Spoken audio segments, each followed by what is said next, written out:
Hey there, Justin at Join Off-Road in Colorado here. Trying out the microphone today, so hopefully you get a little bit better audio quality. Still can't quite figure out the gimbal, but we're getting close to having a little bit better production quality here for you.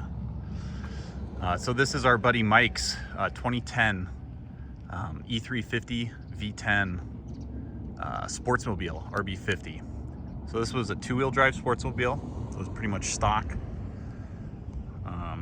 And it had one owner before Mike that had taken pretty good care of it, but left it all kind of stock and two-wheel drive, except for the pop top and the camper build on the inside. So that's basically kind of the perfect rig to start with for what we do here.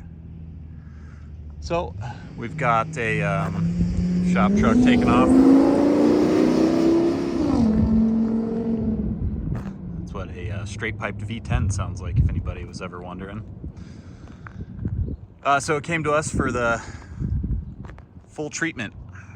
So, of course, being a Sportsmobile, it's got to get the Aluminess bumpers, the Aluminess side steps. There's just something about it. It just looks right. But, of course, we added all of our touches that we're known for here. So we started off with a full frame restoration on this one. Got our 6-inch four-wheel drive conversion. Got the custom valved AccuTune Fox Factory Series shocks.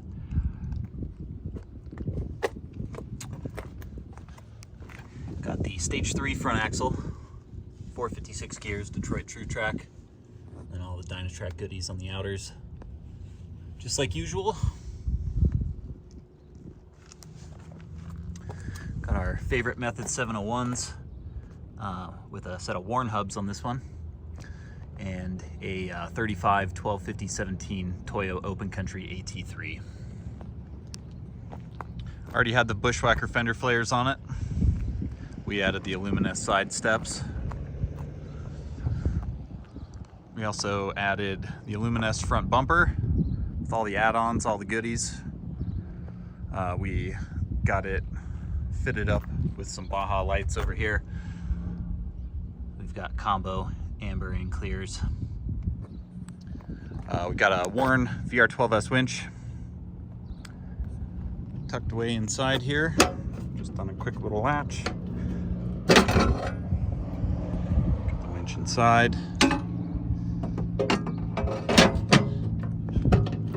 Kind of like that storage on the Aluminess bumpers. You can put all your recovery gear and stuff in there as well. We got it fitted up with the front receiver as well, and then we added a front OBA port and a front Anderson port as well. He's got a separate solar generator for this thing that he hooks up to the Anderson plugs, so we've got front and rear Anderson plugs wired to the house battery as well. We got him set up with a OEM Ford grille in black with the little amber clearance lights on there. Let's see if we can get those working. There we go. And then we got the Vantage Optics lights, all blacked out as well, with the LED projector in there. This is a huge upgrade. I almost consider this a requirement on most of these vans. The headlights are not great, and if you're going to be driving around at night, it's best to have real good light output. So since this is a later model V10, it's already got the 5R110 trans in it.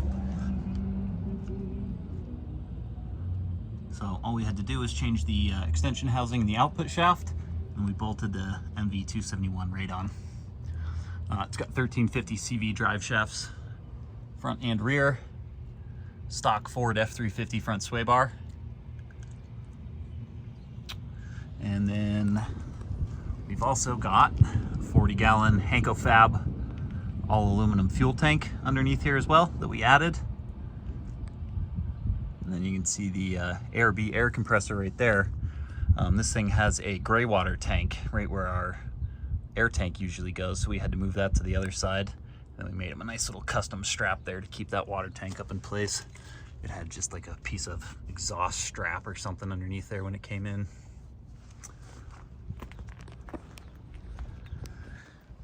So in the back, we rebuilt and re-geared the semi-float Dana 60 with an aux locker and a matching 456 gears.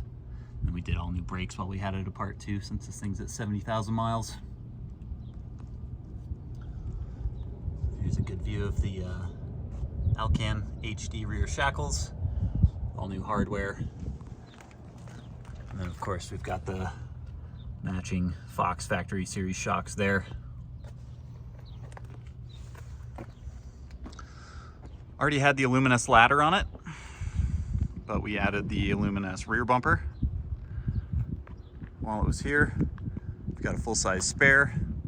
It's the first time I'm seeing the new design on the Illuminous bumper, but they've kind of changed their mounting fashion here. I like this quite a lot. It's adjustable and everything back there. Pretty nice. So we opted to go with the Flatline Van Company box on this one. A lot of people are opting for this. It's got quite a bit more features for about the same price as the Illuminous one. So that's pretty cool. I'll give you a little quick tour on how it goes. Latch is here. Top comes up. Bottom here. Bottom comes down. And then we've modified this a little bit further with one of our little open fire trays on top. You just put a couple little bundles of gas station firewood up there, and then we got them set up with a custom built MaxTrax mount on the side as well, so we can have those easily accessible. We've got a couple diffused Baja S2s in the rear bumper here. Those are wired up on the S-Pod, which I'll show you here in a moment. We've got a backup cam as well. Down here is that rear OBA port, and then there's our rear Anderson port as well.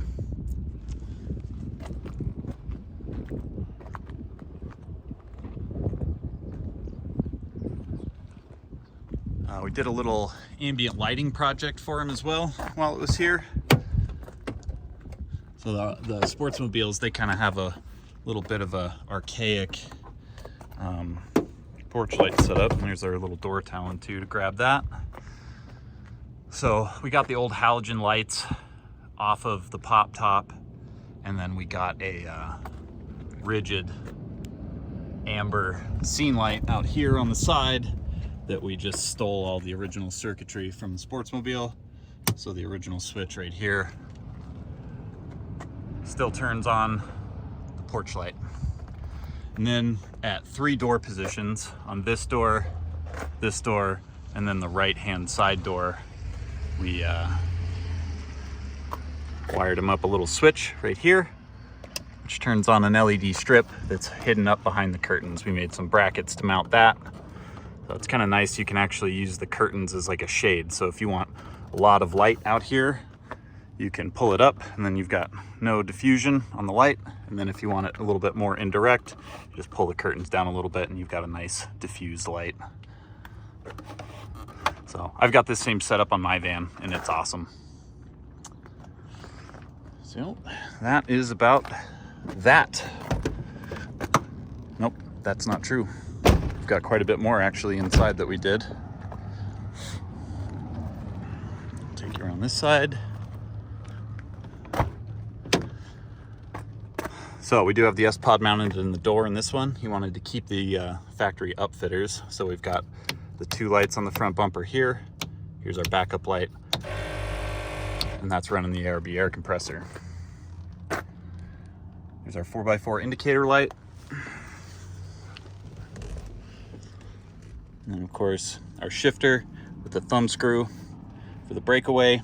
So you can take that off because this seat's on a swivel. And then here's the shifter for our aux locker. Factory upfitter's still in place. And then while it was here, we also added this Alpine Halo 9 head unit. So these are super nice. We've put a couple of these in at this point, and they're really, really good. They're really expensive, but it is basically as close as you can get to like OEM Apple CarPlay functionality and everything as you can get. And then we added a backup camera for that as well at the rear. All right, well, I think that's about it on this one. This has been a super fun project, and it came out really good.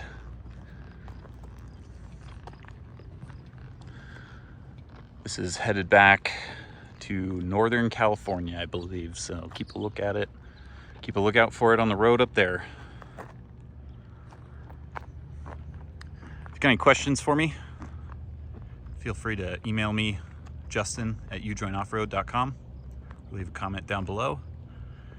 If you are inquiring about install in North Carolina or a DIY kit, please contact Chris at ujoinoffroad.com. Thank you.